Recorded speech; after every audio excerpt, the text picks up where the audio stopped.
গেল ৩ মাসে ময়মনসিংহে সরকারিভাবে ১১,৭৩৬ মেট্রিক টন চাল ক্রয় করা গেছে।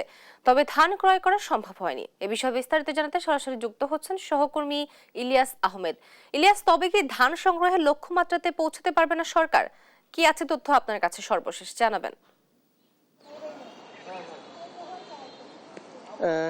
গত বছরের নভেম্বরের ১৭ তারিখ থেকে চাল এবং ধান সংগ্রহের কার্যক্রম শুরু করে সরকার, এবং সেটি কিন্তু শেষ হচ্ছে ২৮শে ফেব্রুয়ারির মধ্যেই শেষ হচ্ছে। এবং আমরা এখন পর্যন্ত জানতে পেরেছি যে যারা সংশ্লিষ্ট রয়েছেন তারা বলছেন যে চাল কিছু সংগ্রহ হলেও এখনো পর্যন্ত কিন্তু ধানের যে লক্ষ্যমাত্রা ছিল, অর্থাৎ এখনো পর্যন্ত ১ ছটাক ধানও কিন্তু তারা সংগ্রহ করতে পারেননি। অর্থাৎ ধানের লক্ষ্যমাত্রা ছিল প্রায় ১৬,০০০ মেট্রিক টন ছিল লক্ষ্যমাত্রা, এবং ইতিমধ্যেই কিন্তু এখনো পর্যন্ত তারা সংগ্রহ করতে পারেননি। এবং তারা বলছেন যে সরকার ধানের দাম যে নির্ধারণ করেছে সেই দাম অনুযায়ী কিন্তু মিলার এবং কৃষক যারা রয়েছেন তারা কিন্তু ধান দিতে আগ্রহী নয়, যার কারণে কিন্তু তারা ধান সংগ্রহ করতে পারছেন না, সেই বিষয়টি বলছিলেন। অর্থাৎ আমরা দেখছি যে সরকার নির্ধারিত রেট হচ্ছে ৩৩ টাকা কেজি, যদিও ধান বাহিরে কৃষকরা আরো বেশি দামে বিক্রি করতে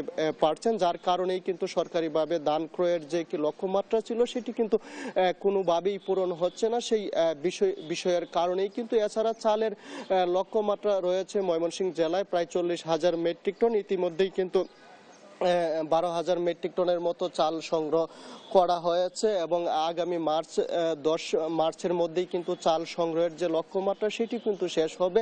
এবং সংশ্লিষ্ট কর্মকর্তা যারা রয়েছেন তারা বলছেন যে চালের দামও কম থাকার কারণে সরকারিভাবে যে চাল সংগ্রহ কার্যক্রম সেটি কিন্তু মারাত্মকভাবে ব্যাহত হচ্ছে, এবং মিলাররা তাদেরকে কোনোভাবেই চাল দিচ্ছেন না। এবং মিলাররা বলছেন যে তাদের বেশি দামে ধান কিনে চাল কিন্তু কম দামে তারা কোনোভাবেই বিক্রি করতে পারবেন না, সেই বিষয়টি তারা বলছিলেন।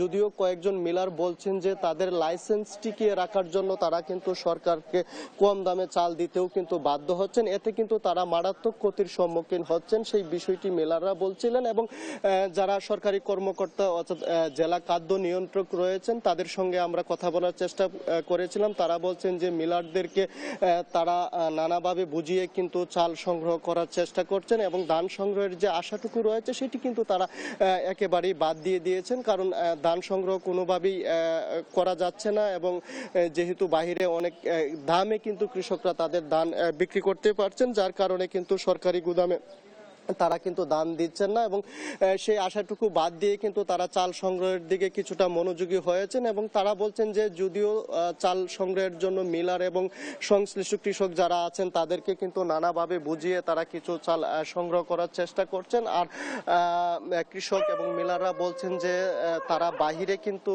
উচ্চ মূল্যে চাল বিক্রি করতে পারছেন, যার কারণে কিন্তু সরকারি দামে কিন্তু গুদামগুলোতে চাল দেয়া তাদের কোনোভাবেই সম্ভব হচ্ছে না। এবং যদিও যে কয়জন মিলার চাল দিচ্ছেন তাদের লাইসেন্স টিকিয়ে রাখার জন্য, এবং তাদের যে লক্ষ্যমাত্রা রয়েছে সেই লক্ষ্যমাত্রা পূরণে কিন্তু অনেকটাই ব্যাগ পোহাতে হবে। এই ছিল আমার কাছে ময়মনসিংহের ধান চাল ক্রয়ের যে লক্ষ্যমাত্রা রয়েছে তা নিয়ে সর্বশেষ।